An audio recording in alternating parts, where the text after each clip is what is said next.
अब एक दुखद खबर की बात करते हैं जो आई राजस्थान के चुरू से। यहाँ भारतीय वायुसेना का एक फाइटर जेट क्रैश हो गया। हादसे में हमने 2 पायलट्स को खो दिया। भारतीय वायुसेना ने एक्स पर पोस्ट लिख करके इसकी पुष्टि की है। सेना ने बताया कि ये जगुआर ट्रेनर एयरक्राफ्ट था जो चुरू जिले के पास हादसे का शिकार हो गया। पायलट्स की पहचान खबर लिखे जाने तक सार्वजनिक नहीं की गई थी। इंडिया टुडे की रिपोर्ट के मुताबिक ये हादसा उस वक्त हुआ जब फाइटर जेट ट्रेनिंग उड़ान पर था। विमान का मलबा चुरू जिले के रतनगढ़ के भानुदा गांव के खेत में मिला है।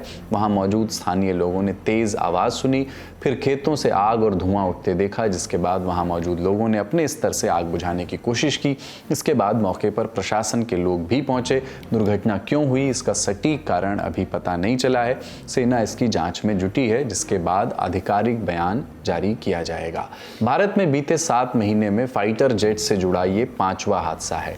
6 फरवरी 2025 को मध्य प्रदेश के ग्वालियर एयरबेस से उड़ा मिराज 2000 विमान शिवपुरी में दुर्घटनाग्रस्त हुआ। दोनों पायलट सुरक्षित बाहर निकल गए। 7 मार्च 2025 को हरियाणा के अंबाला में एक जगुआर फाइटर जेट पंचकूला के पास दुर्घटनाग्रस्त हुआ। पायलट ने सफलतापूर्वक इजेक्ट कर लिया। 7 मार्च 2025 को पश्चिम बंगाल के बागडोगरा एयरबेस पर एक छोटा कार्गो विमान AN-32 दुर्घटना का शिकार हुआ।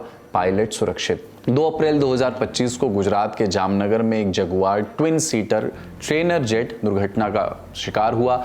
2 पायलट में से एक की दुखद मृत्यु हो गई। सरकारी आंकड़ों के मुताबिक 2017 से 2022 के बीच भारतीय वायुसेना के 34 विमान दुर्घटना का शिकार हुए हैं। रक्षा मंत्रालय ने दिसंबर 2024 में संसद में बताया था कि इन 34 विमान हादसों में 20 फाइटर जेट, 7 हेलीकॉप्टर, 6 ट्रेनर विमान और 1 ट्रांसपोर्टर विमान शामिल हैं। रिपोर्ट में इन हादसों के कारणों पर भी बात की गई थी। बताया गया कि इन 34 हादसों में से 19 ह्यूमन एरर यानी मानवीय भूल की वजह से हुए, जबकि 9 हादसों की वजह तकनीकी खराबी बताई गई। वायुसेना इन दुर्घटनाओं को रोकने में लगातार जुटी हुई है।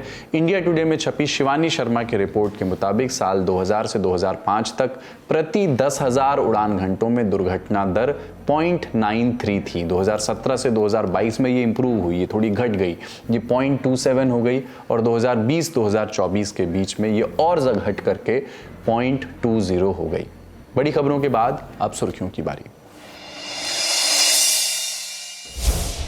गुजरात के वडोदरा जिले में एक पुल ढह जाने से 9 लोगों की मृत्यु हो गई। जिले के गंभीरा ब्रिज का बड़ा हिस्सा 9 जुलाई को ढह गया। ब्रिज ढहने से 5 गाड़ियां महिसागर नदी में गिर गईं। हादसे का वीडियो भी सामने आया है, जिसमें टूटे हुए पुल के बीच एक ट्रक खतरनाक तरीके से लटकता हुआ दिखाई दे रहा है। हादसे पर राष्ट्रपति द्रौपदी मुर्मू और प्रधानमंत्री नरेंद्र मोदी ने दुख जताया है। प्रधानमंत्री ने मृतकों के परिवारों के लिए 2 लाख रुपए और घायलों के लिए 50,000 रुपए मुआवजे की घोषणा की है।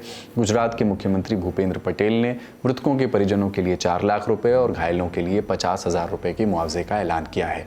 ये दुर्घटना कैसे हुई इसकी जांच शुरू हो गई है। गंभीरा पुल 1981 में बनना शुरू हुआ था और 1985 में से जनता के लिए खोल दिया गया था। 40 साल पुराने इस पुल पर भारी ट्रैफिक को देखते हुए ही मुख्यमंत्री भूपेंद्र पटेल ने 3 महीने पहले 212 करोड़ रुपए की लागत से एक नए पुल को मंजूरी दी थी। इंडिया टुडे की रिपोर्ट की माने तो नए ब्रिज के डिजाइन और टेंडर का काम शुरू भी हो चुका है। प्रधानमंत्री नरेंद्र मोदी अफ्रीकी देश नमीबिया में हैं। वहां की राष्ट्रपति नेटुम्बो नंदी नदैतवाहा ने राजधानी विंडहोक स्थित स्टेट हाउस में प्रधानमंत्री मोदी का स्वागत किया। उन्हें 21 तोपों की सलामी दी गई। दोनों नेताओं के बीच डेलीगेशन लेवल पर बात हुई, कुछ MOUs एक्सचेंज हुए। 27 साल बाद कोई भारतीय प्रधानमंत्री नामीबिया के दौरे पर है। इससे पहले 1998 में तत्कालीन प्रधानमंत्री अटल बिहारी वाजपेयी नामीबिया के दौरे पर गए थे। रिपोर्ट्स के मुताबिक प्रधानमंत्री मोदी और राष्ट्रपति नदैतवाहा के बीच डायमंड, जरूरी खनिजों और यूरेनियम सप्लाई पर चर्चा होने के आसार हैं। प्रधानमंत्री मोदी नामीबिया की संसद को भी संबोधित करेंगे। प्रधानमंत्री का ये दौरा 2 से 9 जुलाई के बीच 5 देशों की यात्रा का हिस्सा है। इनमें Ghana, Trinidad and Tobago, Argentina, Brazil और नामीबिया शामिल हैं। नामीबिया हीरा, यूरेनियम, तांबा, फॉस्फेट और अन्य खनिजों से समृद्ध देश है। यहाँ दुनिया का सबसे बड़ा समुद्री हीरे का भंडार है। ऐसा अनुमान है कि समुद्र के नीचे लगभग 80 मिलियन कैरेट से ज़्यादा हीरा मौजूद है। हालांकि नामीबिया भारत को कच्चा हीरा डायरेक्ट सप्लाई, डायरेक्ट एक्सपोर्ट नहीं करता है। इसके बजाय ये लंदन, एंटवर्प और दूसरे वैश्विक व्यापारिक केंद्रों से होते हुए भारतीय तटों तक पहुँचता है। PM मोदी की यात्रा हीरे के डायरेक्ट खरीद बिक्री के लिए आधार तैयार करने में मदद मदद कर सकती है। नामीबिया यूरेनियम का भी प्रमुख उत्पादक है जो भारत के सिविलियन न्यूक्लियर एनर्जी प्रोग्राम में मदद कर सकता है। आपको याद होगा कि साल 2022 में नामीबिया से ही 8 चीते भारत के कूनो नेशनल पार्क में लाए गए थे।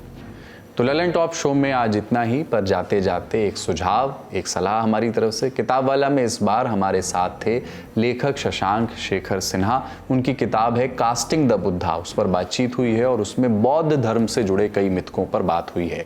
बौद्ध धर्म की तंत्र विद्याओं और बौद्ध सन्यासी बनने की प्रक्रिया पर भी बात हुई है। तो ये इंटरव्यू ललन टॉप के यूट्यूब चैनल पर उपलब्ध है, आपको मिल जाएगा। लिंक भी आपको डिस्क्रिप्शन में दे रहे हैं। देखते रहिए दी ललन टॉप। शुक्रिया, शुभ रात्रि।